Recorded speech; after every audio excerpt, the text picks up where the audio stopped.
Hello and welcome to today's Wealth Creation Show. So today, Jim, we are going to talk about the circle of competence. Now you're streaming, you're on your TikTok and I'll you're on wait. your Instagram. Competence is more than anything because I forgot to Put put the the mic mic on the in. TikTok. Jim's running Sorry, on his guys. Jim's Sorry running to on the his TikTok TikTokers. Sorry and to his the Instagram. TikTokers.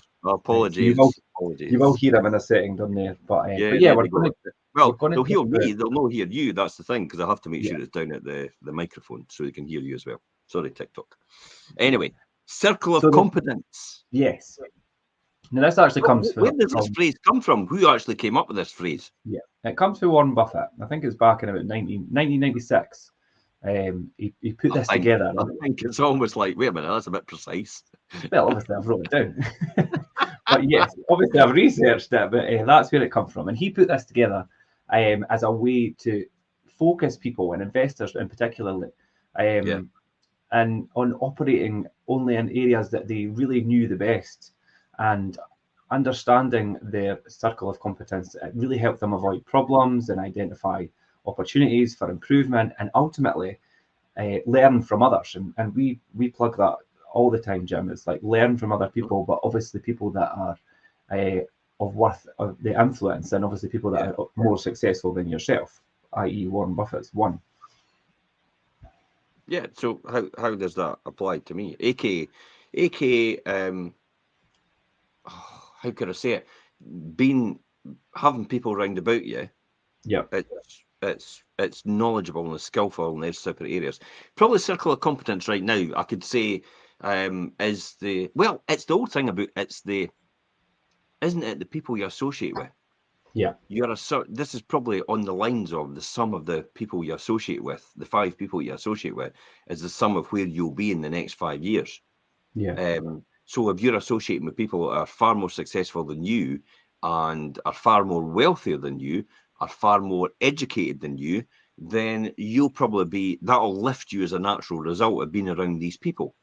Because you get like the people you associate with, don't you? oh, definitely, definitely. And I think, and you've always said that, Jim. It's something that you always put out there, and I think anybody who's on their own journey and have made changes to the circle and the people that they associate with have for the better, are Yeah. probably seeing themselves progress in a positive direction. And I'm Mhm. more than certain that people have identified that themselves if they've done that. Absolutely. So Absolutely. I'm going to flip the camera around and I'll let people see you. Look, TikTokers, look. This is Richard that you hear all the time. Just so they yes, can see you. I'll flip the yeah. camera back around. There you go. We're back. We're back with just me. I think people on Just, TikTok might just so like they seeing know me. that you are actually speaking to somebody when you do Aye, your live, Jim. it's no made up. It's no made up. Richard's actually here. He's on the screen. I'm a real person. I am here. We're broadcasting other Um, channels at the same time. That's why. So circle of competence. It's like what you said. It's Warren Buffett talks about all the time. It is the people you keep round about you and you become accustomed to, in order to improve and enhance what your knowledge and education is, yeah, and also your wealth over a period of time. It does come back, doesn't it? To You do get like the people you associate with, and I've seen it before. And over the years, I've strived and strived and strived to be educated from people more successful than me or more knowledgeable than me in certain areas. For example, right now, it's clearly obvious. I mean, I passed taxation with distinction when I was mhm, at college and in my exams, so I'm pretty tax clued up. But I'm not clued up on all the things that you should be doing at what are now the big four companies that know mhm, what they're doing. In other words, Ernst and Young, PricewaterhouseCooper. Um, I don't know who else are the big four nowadays. Arthur Anderson went to the wall with Enron scandal. They yeah, they were their auditors for Enron, and that that tanked within a year of saying that this is the future, Enron, utilities and power. And then the next minute they realised that the guy was gambling with all the money and actually doing swaps and futures and derivatives and all the rest of it. And yeah, it was only supposed to be a utility provider, like anything else. And then that's why it went to the wall, because it was all smoke and mirrors. So yeah, they've got a lot more knowledge and expertise than your local accountant has. So if you need to know about anything, how to be tax efficient, you probably are really going to have to go to the big four accountancy companies, or somebody in between that level of your basic bookkeeper, accountant, run of the mill, does everybody's books, and somebody bigger than that. And it's the same when it comes to things like, people that do mortgages, especially for buy to let. So the one that we use is Kessa, who's Freedom Financial, but Kessa just specialises in buy to let mortgages. Buy to let and bridging, Yeah, and that's it. He doesn't do anything else outside of that. It's just purely buy to let and financing of commercial as well. So that's why he would be in my circle of competence, because I didn't want to learn. I didn't want to learn about the latest buy to let mortgage, the latest way it happens. I used to love doing things like that, but then it got to a point where you thought to yourself, it's great doing it, but is it actually making you any money? Is it actually, if you've only got a finite amount of hours in the day, you don't really want to go through the proceeds of having to learn what the best buy-to-let mortgage is, and how to do it properly, and how to do it efficiently, and how to get, well, look at the one I'm doing now, the 1.9 million. I don't think I would have been able to do the 1.9 million myself without him. Without somebody, Yeah, that wouldn't be. Admittedly, I've got to say that the Bank of Scotland did say to me, "Yeah, no bother, we'll do it with you," and that was without anybody's involvement. So yeah, the Bank of Scotland was fine with that. But then I was getting better rates from another person through Kessa, and I was getting a better deal through them as well. And they were, and there with them, it worked. With the Bank of Scotland, my deal didn't.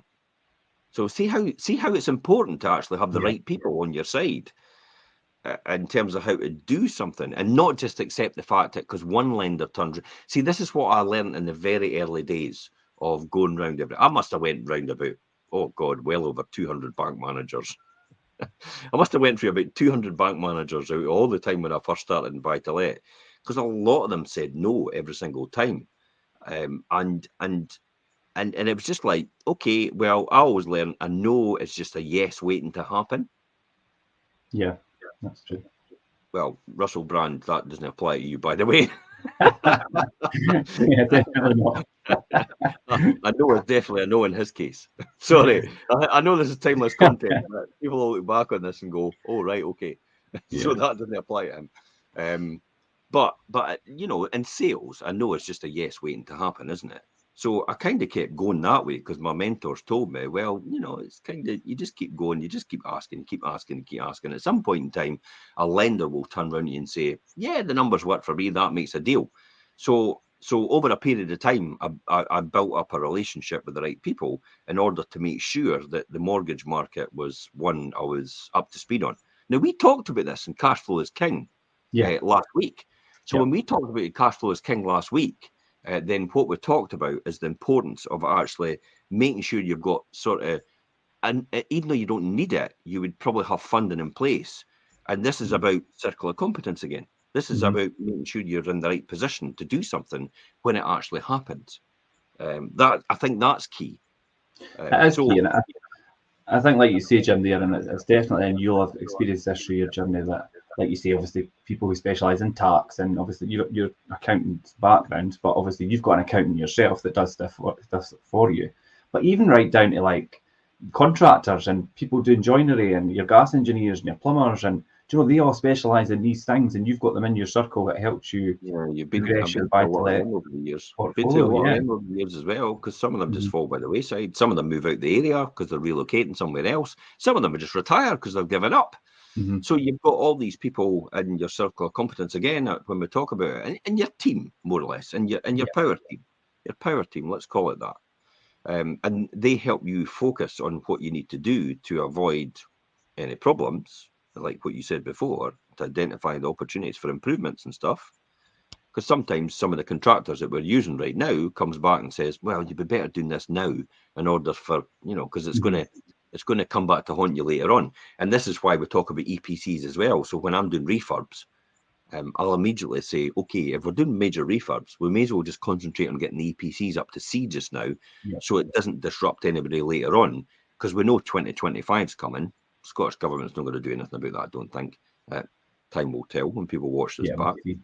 And 2028 is when every single property is let will have to have a C rating or above, unless unless there's a dispensation in some shape or form. In other words, unless there's a I usually refer to it as a get out of jail card.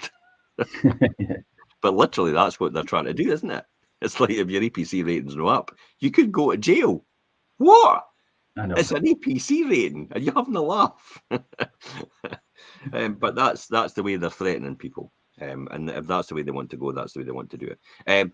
Property letting as well, yourself? Yeah, that's what I think property letting and legislation is something that obviously I've spent a lot of years and all the changes in the last few years.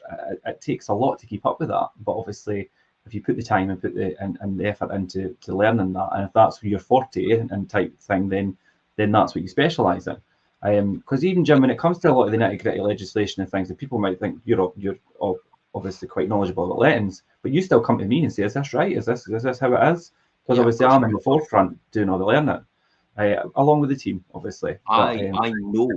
I know there's a lot of things that I know it probably are right in terms of lettings, and I do check beforehand. I fact check everything beforehand before I come on and say it on anything. Before I do a live broadcast and castigate Patrick Harvey or castigate the Scottish Government for what they're doing, and I make damn sure I've got my numbers right, and I know the facts before I do it. So when I say it, they can't come back and say anything. That's why I challenge Patrick Harvey every single time and say, "Come on, Patrick, let's have a debate about this. Name your time, name your place, and let's go for it." And I'll show it, because Patrick Harvey hasn't got a clue. The government ministers have no idea what they're talking about unless somebody puts a script in front of them. That's it. But even the script in front of them, if it goes off that script, they have no idea what they're talking about, because they're only government ministers. They're just a figurehead for that department, and it's the department that knows what they're talking about. Or in this case, though, the housing department doesn't know what they're talking about in the Scottish Government. Or they wouldn't have a problem in the social renting sector. Remember, it's not a problem in the private renting sector, it's a problem in the social renting sector. It's causing the problem of rents going up and people know where to live, and homelessness rates going up to a record level. Maybe they should have a circle of competence as well then. They've obviously not got the right ones, have they? I did at one point offer my services to Paul McLennan, the housing minister, when I bumped into him at a housing summit when we were both on stage. And then I walked it. He says, "Yeah, okay, write into us and all the rest of it, and you could be on the panel." And I went. Then when I thought about it in hindsight, I thought to myself, "Nah, no, I don't want to be on that panel. I don't want to. I don't think they understand what they're doing and what they're talking about. And I don't really want involved in an organisation that it doesn't listen." No. That's Circle of Competence, isn't it? And that's that's your power team. They clearly don't have the right power team, and you can see that out of all political associations. But you can see that in most cases of other people as well in our society. So if you look at businesses that are very successful, they have good power teams, the competent people. If you see businesses that are failing, they clearly don't have the right people round about them in order to advise them properly. You can also see people in our society that are succeeding and have succeeded for quite a long time, and then all of a sudden they take a dip and you're like, what happened there? I'll give you a classic example. Mike Tyson. Look at Mike Tyson. Perfect circle of people helping him achieve what he needed to achieve, which would be world champion and be extremely successful at that. Don King was a classic example about the person that kept him on the straight and narrow, and he's promoter and his coaches. And then when he got rid of them, he went off the rails. So he didn't have the right people guiding him then and helping him achieve that the status that he was already working towards. And look at some of the tennis players when they end up sacking their coaches. Look at Tiger Woods when he ended up getting rid of his coach, and all of a sudden he just went off the rails for a period of time, and it just all went to pot. So it's like most people are successful. This is one to learn. This is one to definitely learn. It's when you get to a point in your success and your journey where you look at the other people around about you and you think, I don't need you anymore. I can go and do this myself. that's when it all goes to shit. Yeah. Because the people that have been supporting you and holding you up all the time and doing everything for you. And this applies to me as well, by the way. Everybody like yourself, like Perry, like Susan, like Chloe, like all the rest of it, all the people that have been supporting me have got me to where I am so far.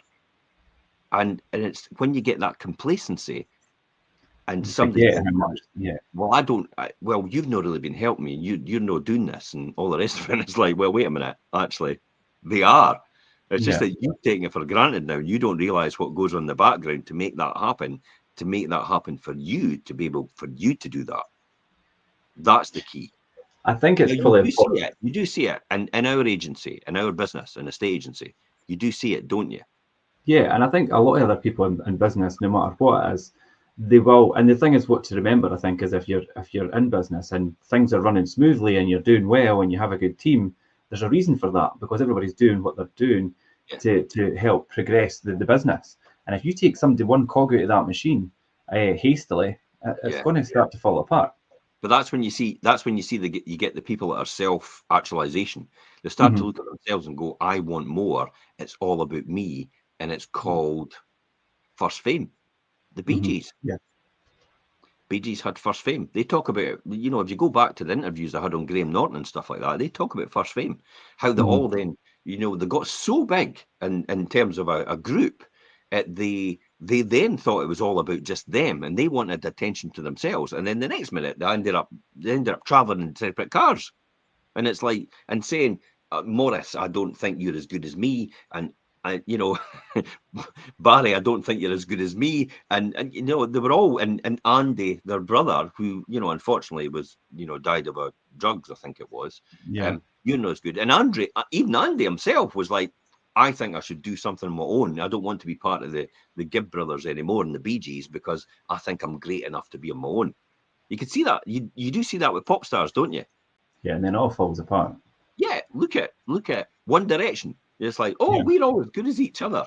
And then the next minute they all split up and you only get about two that are any good. Yeah. Look at Take That. Take That. You only had Gary Barlow and you had Robbie Williams. Now, as a team in a circle of, the people supporting each other, that worked very, very well. Yeah. But as individuals, yet each individual thought they were as good as each other more than likely. I think bands and pop groups and things are a good analogy for that because you see it time and time again. Brilliant together, split up, and you'll never hear for one, maybe two of them, and the rest are kind of just fading in the background. And look at Madness. Madness is probably the band that shows you that perfectly well. Madness was like, it's all about me for Suggs, and Suggs goes away and does his own thing, and the next minute, it's not as successful as he thought it would be. And I'll show you a classic example today of that. When I was at Glastonbury, we had Madness on the stage, and everybody was there. There was thousands, tens of thousands of people, if not 100,000 or more of people in that crowd when they were on the main stage. The next day, on the hill, when Snuggs was doing a DJ set to himself, there was 10 people. There was 10 people when he was doing a DJ set in a tent. I was there. I was like, I'll get there early because it's going to be mobbed. And it's like, there were 10 of us. It's like, what? Was it you and Bob? It was Bob Warlow there. Well, I didn't think even Bob was there. Bob was Bob wasn't at Glastonbury, see, he never got a ticket. Oh, so yeah. It was, but I could not believe it. How could someone be, almost like, oh my God, it's Madness and it's Suggs singing one day, and then the next day you're in a tent, and it's the very next day it's the same person on a DJ set, and there's literally 10 people that turned up. That's crazy, yeah. You think about it like that. See what I mean about the sum of the parts, though? Yeah. And how it all works together, and the dynamic of how it all works together.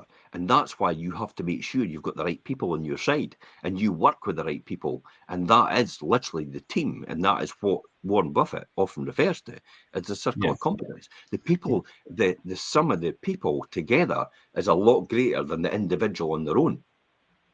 Definitely, and I think everybody in their own way, and whether it's built through learning or do you know what I mean? Everybody's built up this useful knowledge in some area, and whatever they do. And when you realize where your strengths lie and what you're good at and what you and a lot of times people are really good at things that they are interested in initially, and then they tend to excel in that because they've got that interest. And if you could determine that area where you have that expertise, and then identify where you have very little familiarity with something, and then avoid that, then you kind of mitigate risk and make mistakes. And basically, it's like what you say, Jim: stick to your knitting, stick to what you're good at, and let other people do what they're good at. Yeah, absolutely. Just take it on the chin. You can't be a jack of all trades. No. Because what happens is you'll end up being a master of none. Mm-hmm. So that's the key here by doing that. So you need to get the people that are specialists in each area in order to grow a lot bigger, in order to be a lot more successful in what you're doing and the discipline you're doing as well. And that's why you have these bands, and we'll come back to a band scenario because most people understand that. You've got a fantastic saxophonist in Tomo. You've got a fantastic guitar player in Bedders. You've got Mike Barston, who does the keyboards, who is instrumental in all the tunes and the rhythms and everything like that, and the writing as well, alongside Suggs. So it's that team. It makes that happen. It's not just one individual that does that. So when you come to looking at wealth creation and business building, you then have to. It's like somebody shouting "Avengers Assemble," isn't it? Yeah. Avengers Assemble, and then everybody comes from the different areas. Like the lettings director comes in, the sales director comes in, operations director comes in, the managing director comes in, and these are the key people. And the accountant, the financial controllers come in, and everybody has a way in order to see it from their point of view how this business operation should work, and this what formulates together to feed up towards the managing director, who ultimately makes the decision about the way the company is going to go. The way they're going forward. The way forward is where we see it. Yeah, so how they're going to progress to that's where all these people come from, and then these people individually will have their own power teams as well.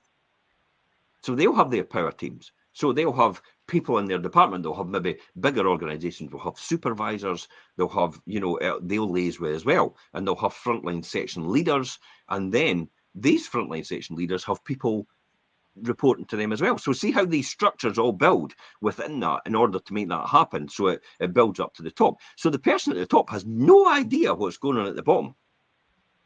And that's the way it should be. He or she has to rely on that person feeding all that knowledge and information up. And I tell you what, if you're at that top bit, it's very difficult if you've worked from the bottom to let go. And I mean let go as in delegate. Let somebody else take over. Yeah. Because it's so difficult. I mean, look at me self-managing for all these years in terms of my property investments. I'd self-managed all my properties. I dealt with all my tenants myself. I moved them in all myself. I wrote up the leases all myself. So it's difficult then for me to find someone else it could actually be as good at it as I am. And then having to trust someone else to do that. And I'll be honest, before we had our own letting agency division, I went through a whole load of letting agents in order to try and get somebody who would be able to work to the way I wanted them to work. Never do it the same. No, they just but they couldn't even learn. That was the difficulty. And then that's when I thought we may as well just start our own letting agency. Yeah. Because I didn't see anybody out there it was as good at this as we were, or as I was, for example. And then that's when I was able to teach you to do the same thing and work in the same way. So we started from humble beginnings, at the very beginning, maybe maybe 15 years ago or something like that. 14, I was, yeah, 14 years ago. So before that, for about the same amount of time, I'd self-managed and done it on myself and made it so efficient. That was the key here. I always made it so efficient, and I always wanted to run it the way I always wanted to run it. And I felt that because I was so controlling in terms of what I did and disciplined what I do and perfectionist in what I was doing as well, I felt that that's what a landlord would want. I still feel that how things are run And our business model is, I mean, sometimes the fundamentals of letting agencies and property management things are similar, but I still think that ours is different from others in a better way, obviously. Well, that stands its test of time when you get the esters, doesn't it? You Yeah. know, when you get your customers, which is your landlords, ultimately voting for you and saying that you're head and shoulders above everybody else. Because a few of the landlords that we've got actually have been used by someone else as well. So this all goes back to how do you know that? You know, how do you prove that your system is actually a better system than someone else's system?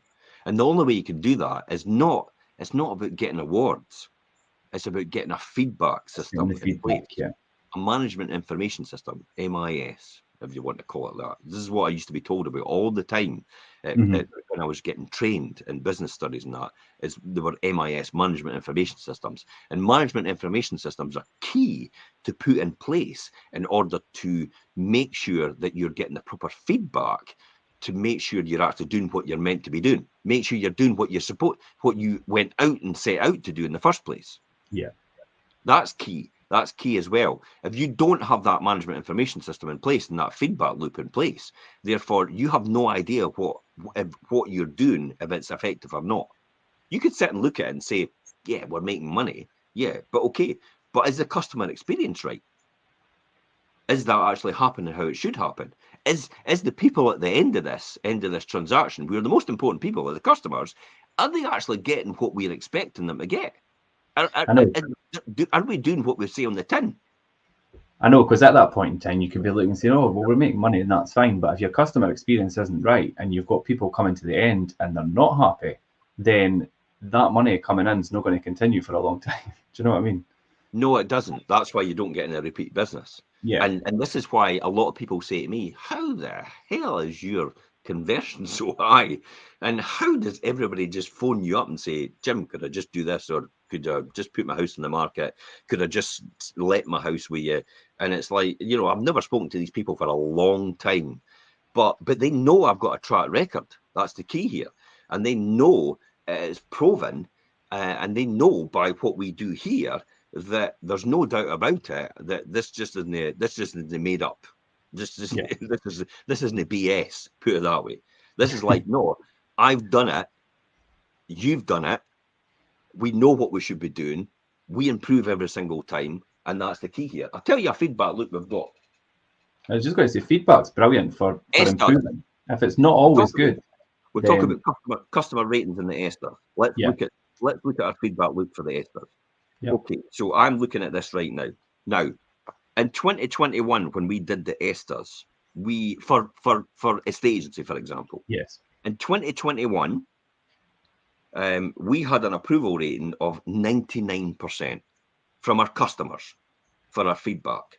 Now, that's our customers voting for us independently in the Esters. You can't cheat it now because they check the IP addresses. If you've got double IP addresses, they'll delete the other ones. They'll only leave you one IP address. And they also sometimes do audits and they phone up the customers to say, you know, we got your vote. You know, was this you? Just to make sure, so nobody yeah, cheats the system. Because I started feeding back to them.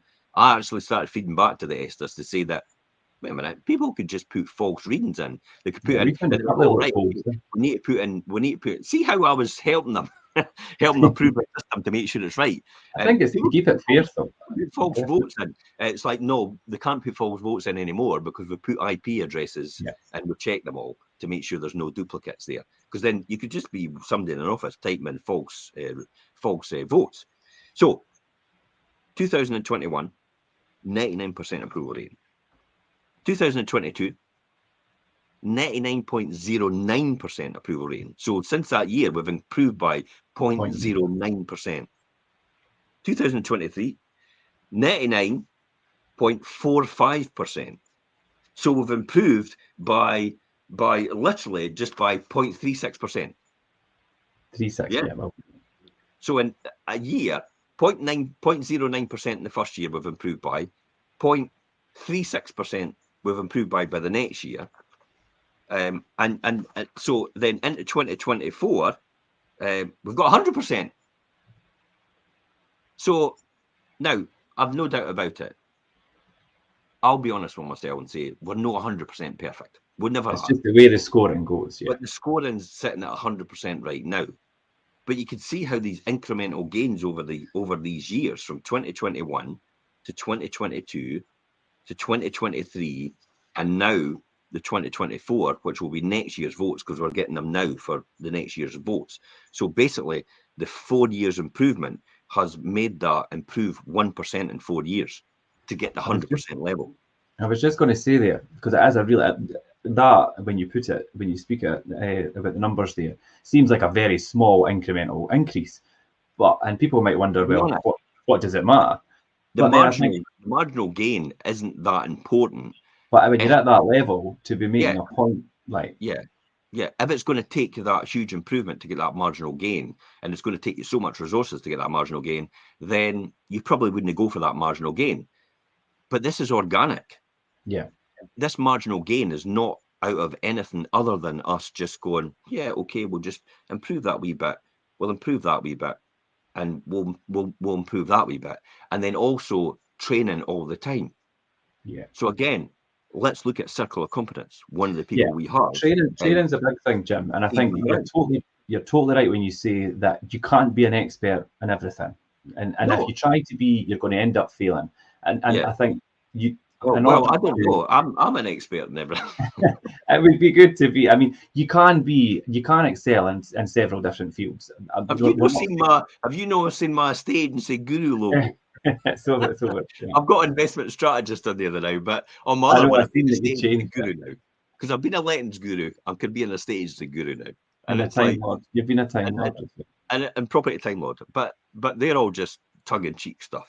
But you've got to realise I can be a specialist in most things. Yeah. And I probably am a specialist in most things because I've studied them so much.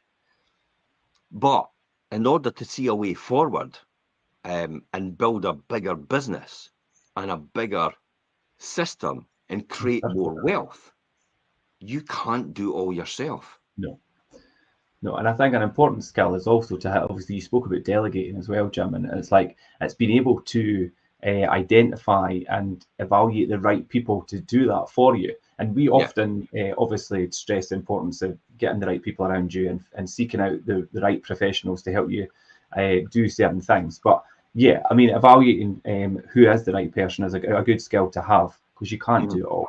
But then it brings us to, some people might say, right, okay, that's fine. So how do I find what my circle of competence is? What do I specialise in? So some people might not be aware what they do excel in or what they are best at. So I mean, how do you go about thinking, okay, well, this is my forte. This is kind of where, this is my niche. Let's concentrate on that, and let's try and I'll excel in this area, and then get other people to help me do the rest. I mean, people might wonder that. I mean, some people don't have that sense of direction, like, this is what I'm good at, I'm going to do this. Yeah, but personally for me, I just found where I was. But that was a lot of trial and error. Mm-hmm. And I tell you what, trial and error is pretty expensive. Trial and error could cost you a lot of money. Yeah. Trial and error as well could cost you a lot of time. Yeah. And that's the two things that actually I went through, a lot of trial and error. So there was a lot of failures where I just, no, it's no for me. And there was a lot of training courses that I went on, and I got to halfway through, or I got to the end of it, and I thought, nah, I'm not going to do that. But I educated myself more about that, but I just felt that it wasn't the direction I wanted to go in. And so it costs, trial and error costs a lot of money. That's why you're better to have somebody, possibly even a mentor. It will help you understand the right path. And so you're no meandering back and forward, all over the place and just zigzagging. A classic example is, if you're going to go out to play a game of golf. Now, I go out and play a game of golf, and I'll be a zigzagger all the way up. So instead of walking, if the golf course was, for example, 3 miles, I'd be walking 6 miles because I'd be zigzagging all the way up the fairway the way I'm playing. But if I took a professional golfer out with me, a coach, and he coached me or she coached me at every single shot, I would more than likely play what's the chances of me more than likely playing a far better game? Yeah, well, obviously. Almost 100%. Because I've now got somebody coaching me as I go. Now, at this point in time, I've got to say, for a pointer here, I am not offering coaching services. You can watch the wealth creation shows for that. Yeah. It's free. You can just watch it to your heart's content. You can listen to podcasts. They're on YouTube on our Fife Properties TV channel, Wealth Creation Show. There's loads and loads of content there for you to do. Yeah. So I'm not offering coaching services here, because if I end up becoming a coach, I'll probably start losing money because my time's probably more valuable using on what I need to be doing next. So the key here is if you find the right appropriate coach. Now, for me personally, I still don't have a specific coach I'll use, but I do have a number of coaches I can get through different areas through reading their books in fields that I want to specialize in a bit or know more about in order to help me improve, or watching a show, for example, like this. Mm-hmm. Now, I'll tell you some of the ones that I'll go to now, right now. Stephen Covey, 7 Habits for Highly Successful People. That's one of the books I've still got to read, and it's my next on my reading list. I've just been over Taxopia, which is about the taxation system, how that all works, and how people circumvent the taxation system. I just felt I needed a bit of knowledge on that in order for tax planning and see how that worked. Also, the other one I've looked at is Stephen Bartlett, Diary of a CEO. Mm-hmm. If you're not watching Diary of a CEO for learning, and your what would be your, I mean, they're not that you're directly in your circle of competence, but it's one of the things that you should be learning from, because he's got people way more successful than probably I'll ever be on these shows in their specific fields. So you can learn things like, for example, I was learning now about AI and where AI is going to be going and how it's going to be worth $3 trillion, maybe actually $30 trillion. It's either 3 or 30. Something ridiculous, yeah. It was something crazy. It was like a daft number, but it will be, and how AI will move forward for the future. And this is the guy, it's the head of Google. It's now got his own research and development division, I think, attached to Google. So that's what I learned from. Other people that are successful in different fields of, how to live a longer life, how to live a more relaxed life, how to take better decisions, how to, all these different things that you can learn from people in these different fields that specialize in these fields are extremely successful in that. And that's kind of like your circle of competence that we're talking into. It's the sum of the people that get into your mind. So if you just go down the pub and talk to people that are broke all the time and talk to people that talk shit all the time, that's what you'll end up like. Yeah. I think it's fair to say that if people are not sure what maybe their forte is and how they create their circle of competence, it's important to take a step back and be really honest and be like, okay, I'm good at this, maybe I'm not good at this. And then I think, and Warren Buffett says it as well, it's like the size of your circle is not that important. It's more important defining the limits of your circle and who's actually in it. Yeah, absolutely. That's probably key here, just to get you started, because then you'll find your way. But Gary Vaynerchuk talks about this quite a lot. He says, find something you're really good at. I mean, he's maybe learned this from someone else, because I've heard it before. Find something that you really love doing and learn how to monetize it. Yeah. Just learn how to monetize it. So find something you really love doing and learn how to monetize it, because you'll be content and happy all your days, and you're getting paid for it. I mean, imagine getting paid for something you love. It's something you love doing, and you do that every single day, and you get paid for it. I love it. It's great. I definitely. I love doing, and I get paid for it every single day. Yeah, think of these kind of areas. It could be hobbies, it could be anything, and really take advantage of them. And that could be anything. Like something you could have studied. It's something you could have worked as. Or it could simply even be like some sort of experience that you've been through and thought, I really enjoyed that. I'm really good at that. And then look at a way to monetize that. See the thing about being an estate agent. Everybody thinks it's all about selling houses, but it's not really. It's about solving people's problems. Yeah, definitely. And being a letting agent's like that as well. It's about solving people's problems. It's not selling houses. It's not letting houses really, because that's what everybody does. But if you can solve people's problems better than everybody else, and you can demonstrate, you can show them a solution better than everybody else, then you'll obviously be compensated a hell of a lot more than everybody else is, and you'll have a lot more people come to you as a result, because you're the natural choice for somebody. So this is all about, again, this is all about what you said there now, Richard. It's about studying, it's about work, and it's about lived experience as well. Mm-hmm. You know, if you've been through the mill, it's easy to sympathize with someone rather than empathize with them, because you understand their feelings and you understand where they are right now. So it's easy for you to be able to handle them and point them in the right direction about where they should be going in their life. Now, I'm not talking about being a guru or a coach or anything like that. I'm just saying it's about being able to help them take the next steps, because you know what the next steps could possibly be, because you've maybe been through it yourself. So life experience has got a lot to do with this. This is why a lot people that are a lot older sometimes make the best estate agents, because it's not Yeah, about selling the definitely. house; it's about helping people on their journey.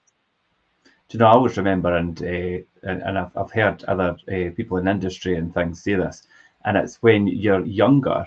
I mean, not that I'm old, right? But you get a lot more respect when you're a wee bit older and you're a wee bit more knowledgeable, and you can demonstrate you've got that experience from life and obviously the industry.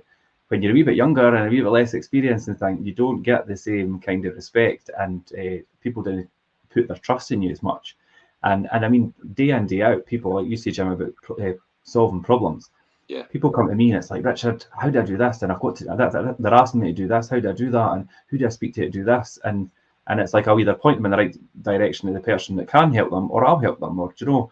And yeah. definitely problem solving and mediating things is a big part of what I do anyway on a daily This goes back. basis. This goes back to this goes back to university education or any education. Mm-hmm. So the reason that get educated to a certain level is maybe because you have to specialize in a particular subject. That's fine. Yeah. But more often, a lot of employers who don't need you to specialize in a subject actually want to see you with good educational grades. Because it's not the fact that you've got the great educational grade in that particular subject. More importantly, it demonstrates to them that you can learn to a really high level. Mm-hmm. So when they go to tell you and teach you what they should, how their system works and how their business works, you've then got the competence, because you've done it before in any subject, be able to learn to that level. Yeah. And that's why people will employ you for that reason. If you've not got that competence and can't demonstrate that competence on a CV, then your CV goes straight in the bin. Mm-hmm. This is why when you do a CV as well, you should be demonstrating to people. I mean, we're getting a wee bit off track. You should be No. demonstrating to people how you've solved problems in their particular field in the past. Maybe how you've done something in their particular field. In other words, you've helped somebody get from A to B, or you've helped somebody move house, and you've been instrumental in that, and you've maybe got endorsements from these people as well. So that's what you kind of should be showing as well. So it's that example. And you talk about an example there, actually, the lawyer who spent decades studying Yeah. and is applying his knowledge in the courtroom will have a circle of competence rooted in law. Yeah. So where's my circle of competence? I think it's life and experience. Yeah. I've certainly got a circle of competence in property investment. I've certainly got a circle of competence in, for example, in the letting Yeah. industry, in the estate agency industry, in the accountancy industry. Yeah. But because I've learned so much, it expands into a lot of other industries, because I've studied things so well and I've retained that information, and it's allowed me to have that wide circle of competence. And Yeah. and that's why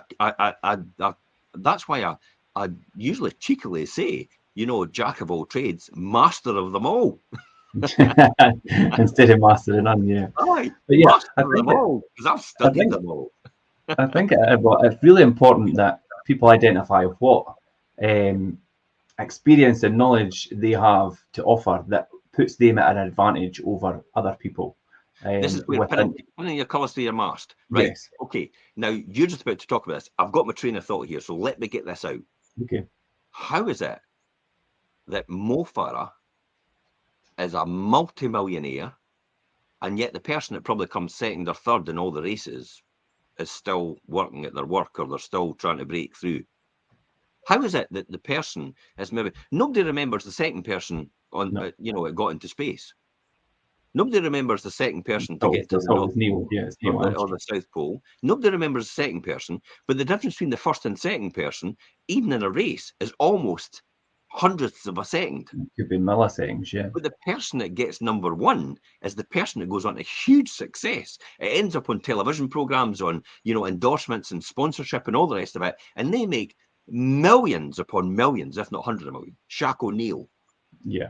People like that. Michael Jordan. Look at that, the Nike story. Like Is he not Michael billion? Jordan. Oh my God! Now. Is he not? Is he a billionaire? Michael Jordan his mother is the instrumental one behind that. When you watch the Michael There's a Jordan, film about that. yeah. So if you watch on Netflix or something like that, you've got the Michael Jordan story, and you watch that and how his mother got that instrumental deal and pushed it through and went, no, Michael's going to have his name on every single thing, or his signature, his own signature, when I'm dunking the ball, in the basket. That's genius, and that was his mother that actually identified that.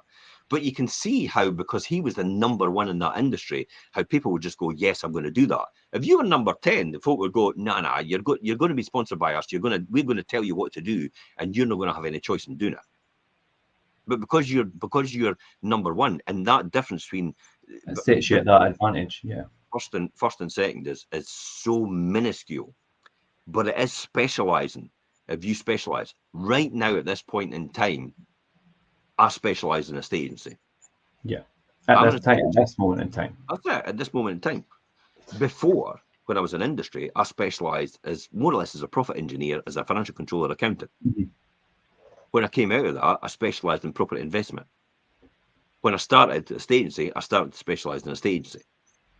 And then, all these different things. So you specialize in different fields. And it's the people that specialize in a particular field that get rewarded for that particular field. And they occupy that space in your mind. They're what we call disruptors. Yeah. So they disrupt. So you think about certain people. If you're wanting delivery to your door, right? So for example, if I mention Amazon, who do you think of? Jeff Bezos. Yeah. If I mention electric cars, who do you think of? Elon Musk. Yeah. If I mention international, international flying, airways and all the rest of it, and luxury. Well, that's Richard Branson, Virgin. Yeah. See how they occupy these spaces. They occupy that space in your mind. They are disruptors of their industry. And that's the people that are so successful in what they're doing, because their circle of competence is in that field, and they surround themselves with the people in that field. It can make that happen for them and elevate them to the number one spot, and the person that's going to disrupt someone to occupy that space in their mind. Yeah, I often, the top players, obviously, like Tesla and Virgin and things. When you think of that field, whether it's the aviation, if I talk about social media, who's the king of social media? Who's the person that occupies their space in social media? If I talk about social media right now, who's the founder? I was going to say Mark, but Mark Zuckerberg. Mark Zuckerberg, but then, well, I was going to say, Elon's then mucked up Twitter. There you go. He's starting to occupy people's mind, isn't he? Yeah. He's occupying. So he's got rid of 80% of the workforce in Twitter. I know. Look at the cost of that. And he's got rid of that almost overnight. And everybody was going, God, you're paying $33 billion for that. You're off your head. That's a loss-making company. It's no anymore. No. And he's got people like me paying to have a subscription, to have a blue tick. And even Facebook's got it now. Facebook is going to grow to a huge entity because Facebook have blue tick as well now. You pay them every month for a blue tick. In other words, a confirmed identity. They're no daft.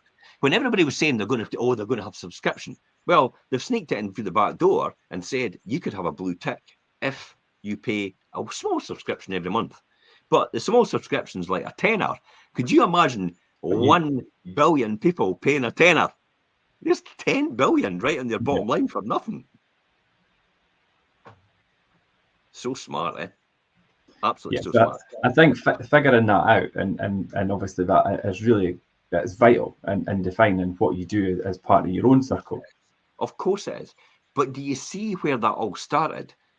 Jeff Bezos started in his garage. I watched the interview the other day where he was talking about his garage and what he was outside his garage on his driveway when he first started, about what he was intending to do. I'm going to sell some books from my garage. It's like, I've run it by everybody and they're saying I'm nuts. And he actually says that.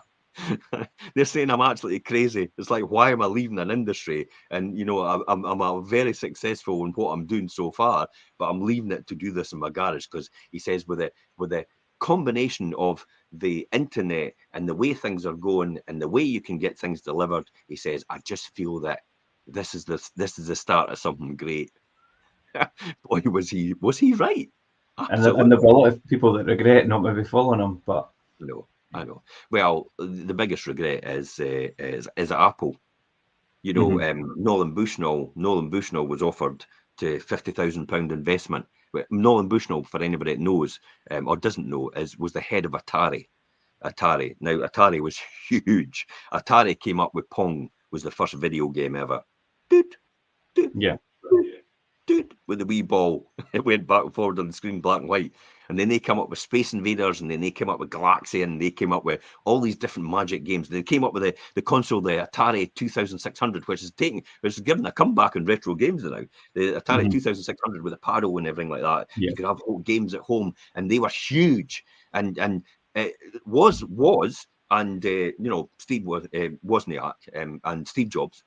Wozniak and Jobs was at Atari, and they went, look, you know, they were programmers, and they go, we're going to do our own wee sideshow in our garage, and we're going to start up there. And then, you know, so they left Atari, and Nolan Bushnell was, you know, he says, what are you doing? And he says, well, for 50 grand, Nolan, you can invest in our business, in our garage, and we'll tell you, you know, you could have a real good investment. And I think it was like 25%.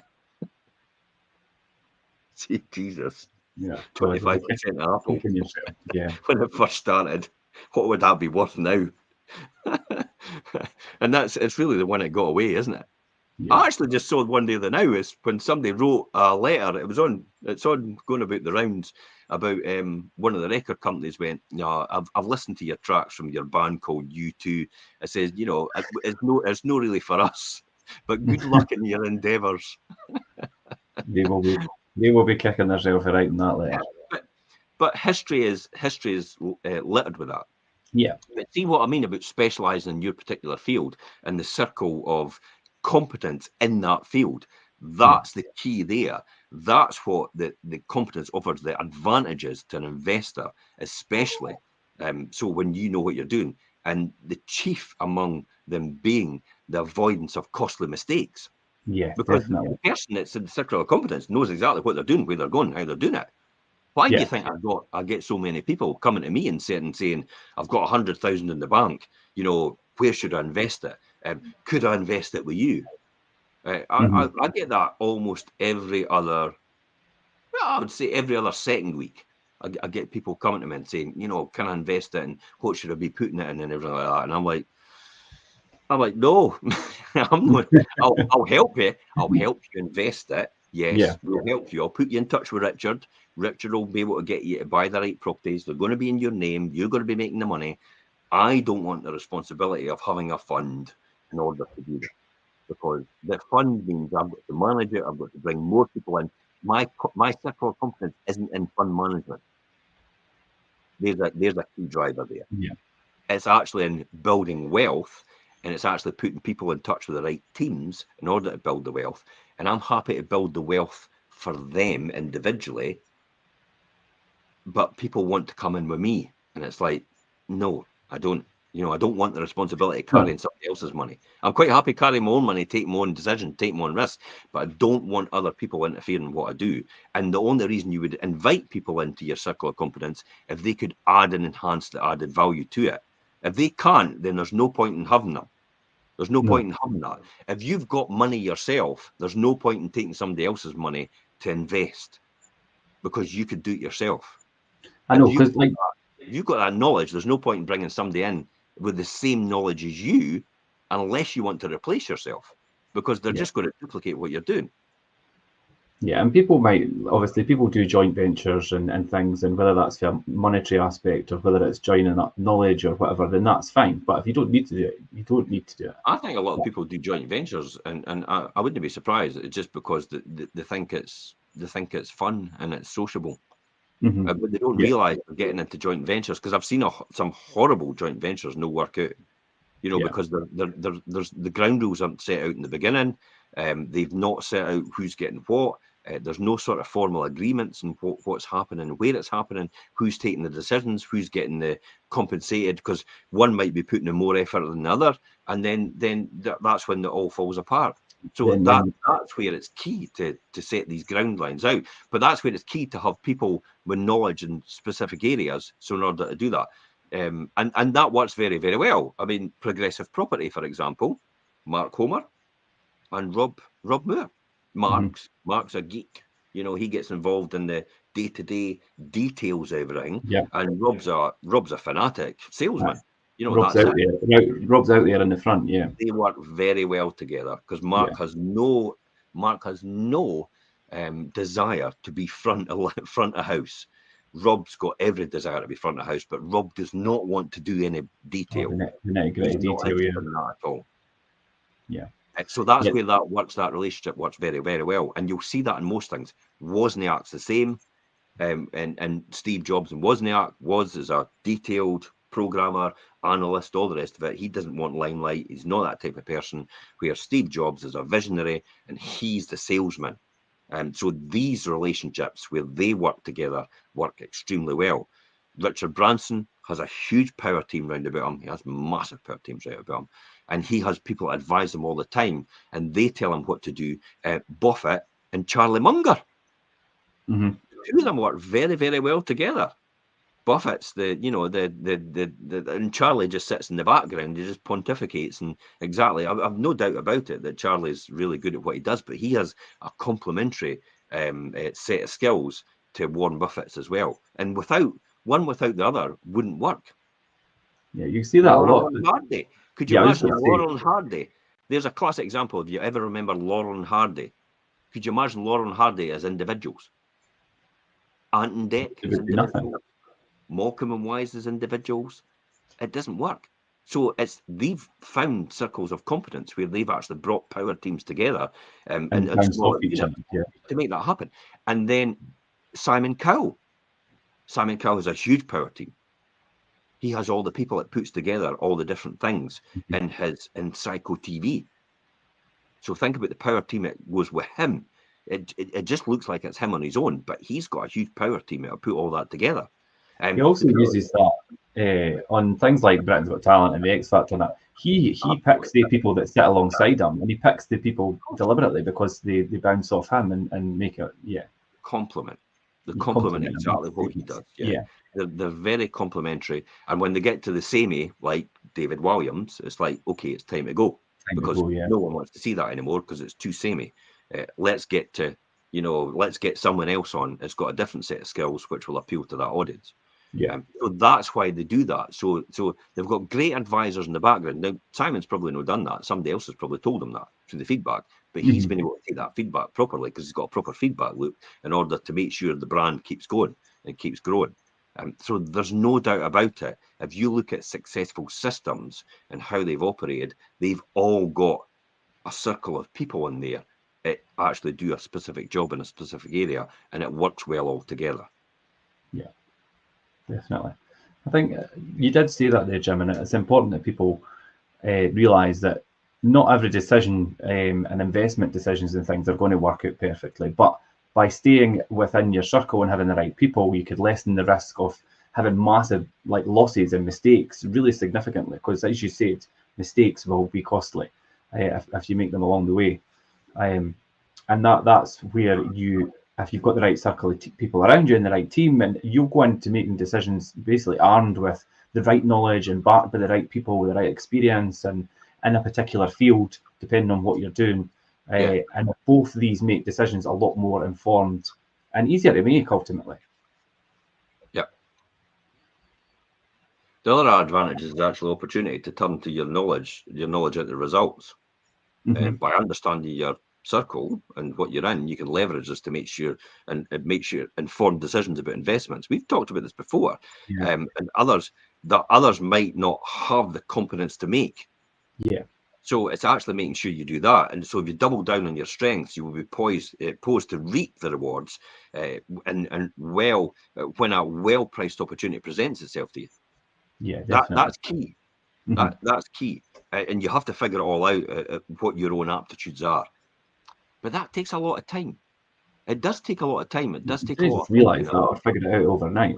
It takes a lot of. You've got to be really humble. You've got to just say to yourself, maybe I'm just thick as shit in that area. That's what I was saying earlier. You need to be honest with yourself. Take a step back and be like, right, I'm not that good at that. Somebody else has to do that. Or I have to Yeah, get I somebody else mean, to do that for there me. is a lot. There is a lot of people that just think that they are the. I do it tongue in cheek about the master. The jack of all trades, but master of all. And I really do it tongue in cheek. But there is.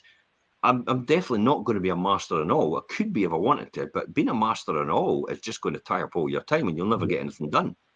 You really just have to play to your biggest strengths, and then get other people to help you in the strengths that you have got but you can't use because you're focusing on one or two areas of your strengths already, and you just don't have time to do anything else. So you're bringing these other people in to support you, and then also the ones that you really don't have any strength in at all, you bring in to help you. So there's no surprise.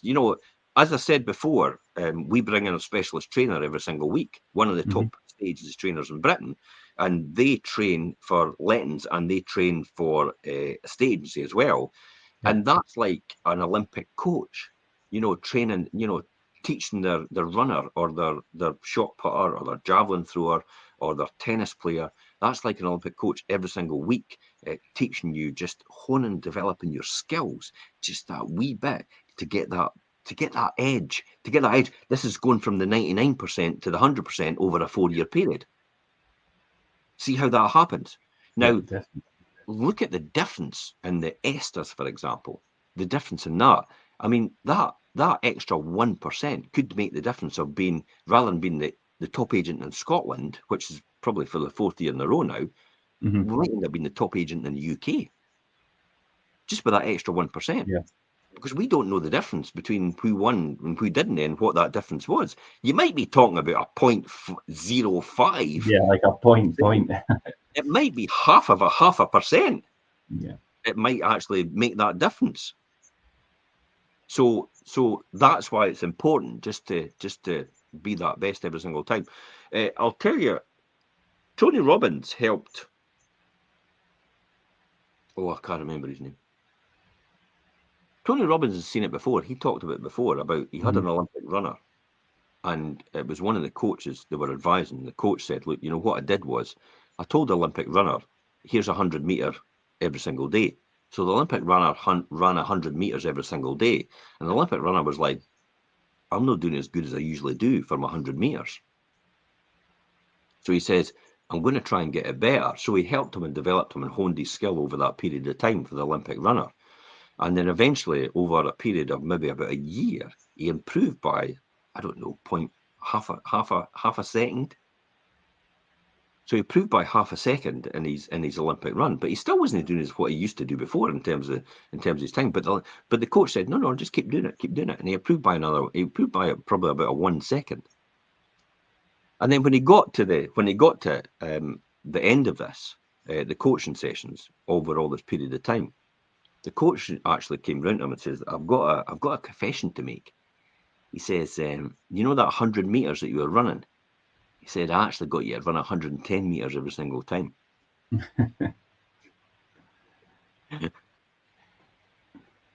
So yeah, that would put him in a completely different. Every single time he was breaking the world record, and he didn't realise it because he thought the 110 meters was actually 100 meters, and he was running. This is why I came in. When I came into property investment, I had no perception about what was a successful investor when I first started because there was no benchmark. I was just going to say it wasn't a benchmark then. No. I just naturally thought on a spreadsheet, if I could accumulate 100,000 properties in a 40-year period, it was entirely possible. On a spreadsheet. Now I know that's just pie in the sky. But at that time, I really believed that was actually possible because I spreadsheeted it out and it worked. But things get in the way, and finance gets in the way, and life gets in the way, and that just doesn't happen how it happens. And it was, when I look back now, I think, God, that was completely delusional because I've now got a benchmark to look towards.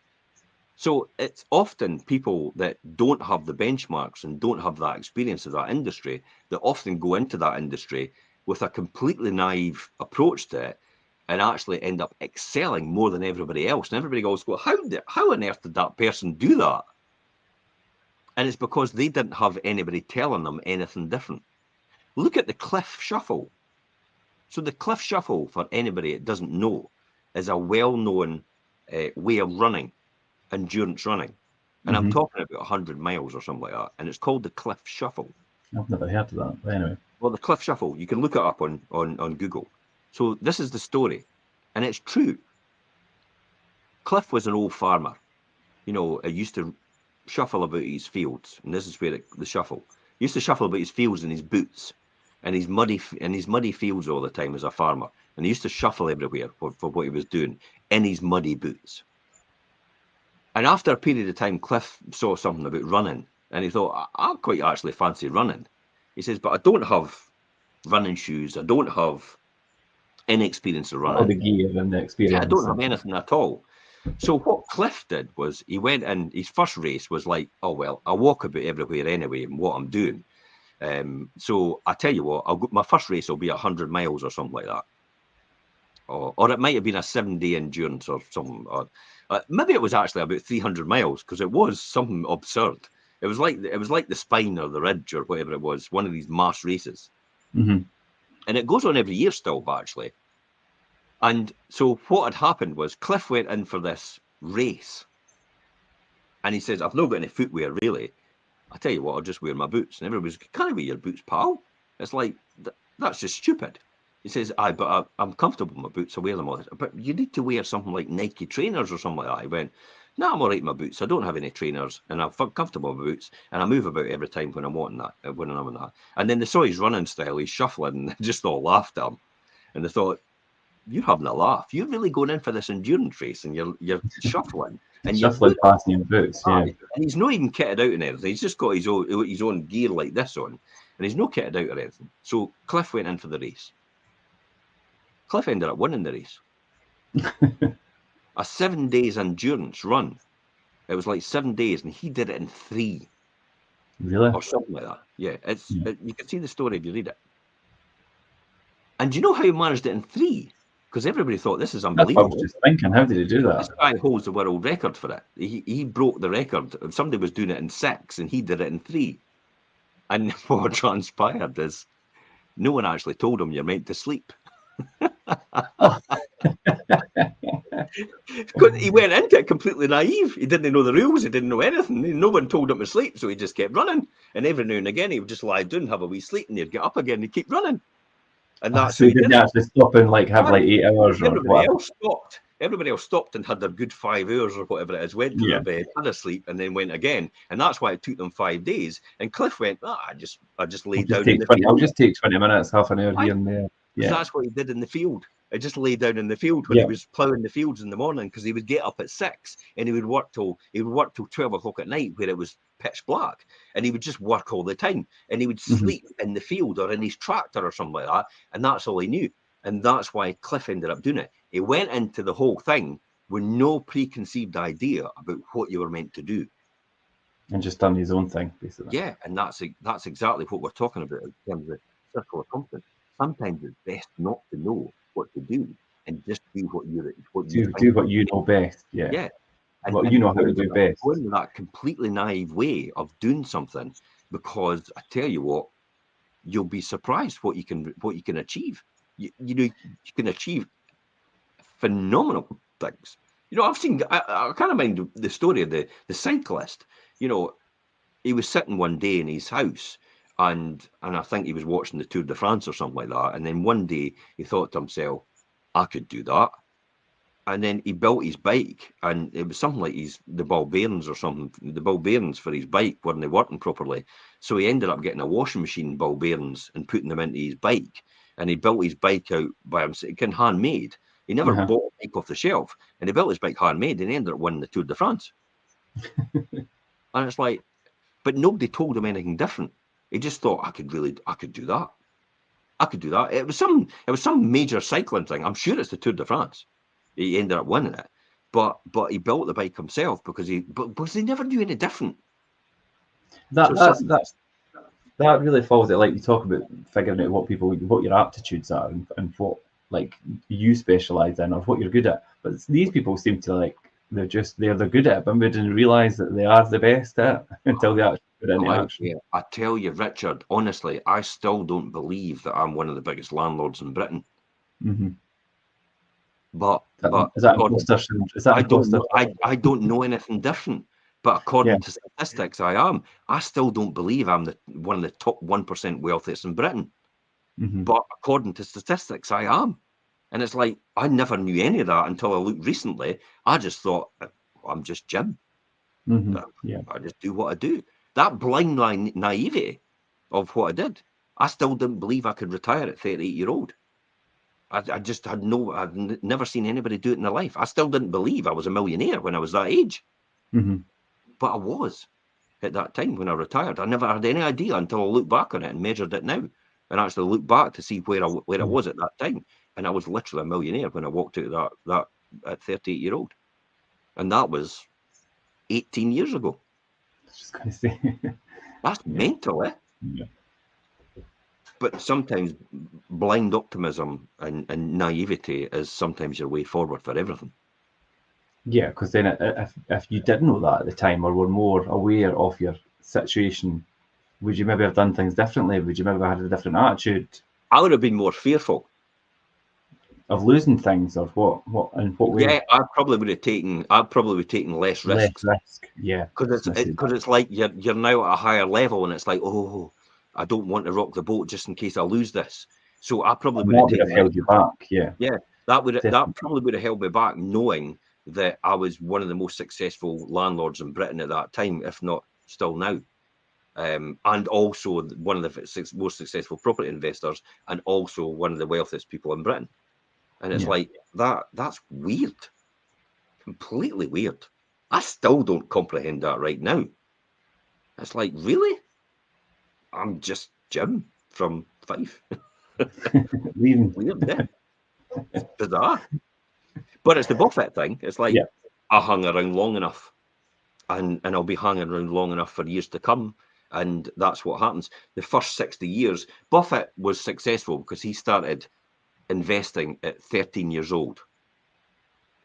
And the time that he invested from 13 to 60-year-old, right, he made less money in that time than he did from when he was 60 onwards. Mm-hmm. He's made more money. He's made billions from 60 onwards than he is in his first from 13 to 60-year-old. And everybody would think, God, that's a huge amount of time from 13 to 60. And yet, for what age he is now, I mean, I'll take a quick look at Warren Buffett and see what age he is. Warren's 93 now, so 33 years. So he's wealthier in the 33 years. He's phenomenally more wealthy in 33 years, and the 33 years past his 60 than up to 60. I mean, up to 60 is minuscule. He probably did that in the next couple of years after 60. He made more in that time in terms of what he was doing and his wealth and his wealth that he created. So it just shows you the most successful, and the Circle of Competence, we'll go back to that and all the rest of it, and that's fine. But for me personally, time is the greatest thing you've got on your side. And the longer you're in that field of expertise, the more expert you become at it, the more you're rewarded at it, and the higher you're rewarded at it for. Yeah, I would totally agree with that. I think the more time you spend in a certain field and associating yourself with it and learning it, I mean, ultimately you're going to become an expertise in that field, of course. I still don't have people that, say in their blogs and vlogs that hold out to be very successful, that they've been in this for more than 30 years. Most actually say about 15 or 16. Mm-hmm. So it is time. It's on your side. Time, if anything. So the sooner you start, the better you get. And talking about acquiring all these, getting around the right people. Networking events are really good for that, by the way. Yeah. We're going to be at one. We're going to be at the Scottish Property Podcast. Depends on, is it October? Yeah, the 4th of October. And the 4th of October, I'm going to actually show people how to guarantee your success before you start the journey. I'll say that again. How to guarantee your success before you start the journey. So before you've even put a penny into anything, you could actually work out and guarantee your success before you actually start that journey. So it's just a numbers game after that. It's just ticking these boxes to make sure you've ticked all these boxes, and it's a foregone conclusion you will be successful in that field in property investing. So that's what we're going to do That'll be a good one. on But the yeah, Scottish podcast one. Yeah, that will be a good one, Jim. I thought it was the 6th, but you're saying it's the 4th of October. Eh? Oh, it might be. Oh, well, sorry, I'm talking rubbish. No, I might be wrong. You might be right. It's the 4th. That's the 4th, yeah. 4th of October. But, 4th of October 2023, by the way, just to time date this. Some people are going, oh, I may be watching it this next year. Yeah, it could be a rerun. Yeah. Oh, it's next month. It's like, no, it's 2023. We've got it written there anyway, across the board.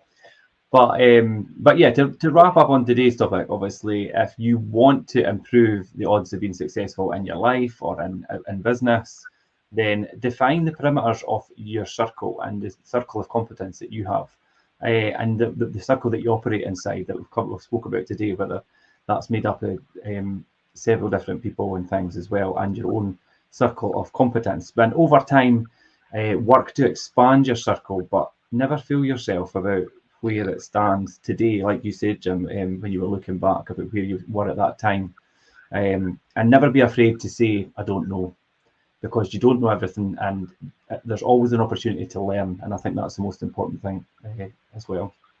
You become a student. I don't know it's a great one every single time. It's an amazing amount of people out there that just don't want to say I don't know. Especially, I used to do reports for managing directors and directors of companies, and after about getting these, and I've appeared, and then probably they've been getting these reports for about 3 or 4 years, if not longer, and then they've come to me after when I've appeared and given them the report and gone, Jim, what does that report actually mean? It's like, after all that time, and they didn't even realise what you were sending them. But they couldn't ask the other person because they had been there for all these years giving them that report. So they couldn't say to them, what does it mean? Because they feel embarrassed. Because that person would go, I've been giving you this report for years. And they would, because I'd just started, they'd come to me and say, what does this report actually mean? Could you explain it to me? And it's like, I sit doing with the operations director and sometimes the managing directors to actually say, this is what the report means. That's crazy to think that. Hello. Yeah. some of these companies are actually still here. And that's it. No, that was good, Jim. I think we've gone way over time. Yeah, I know, but I knew that topic would take us on a journey down different routes. But it's good. It's good to do that, and it's good to mix it up, and obviously go through a lot of different scenarios and examples that justify why your circle of competence is so important to your life and in your professional side of things in your business. So hopefully that's helped everyone. We will, of course, be back again Monday, 12:30, next Monday. So join us then, and thanks everybody for watching. Okay, bye-bye for now. Bye. Bye-bye to everybody on Instagram.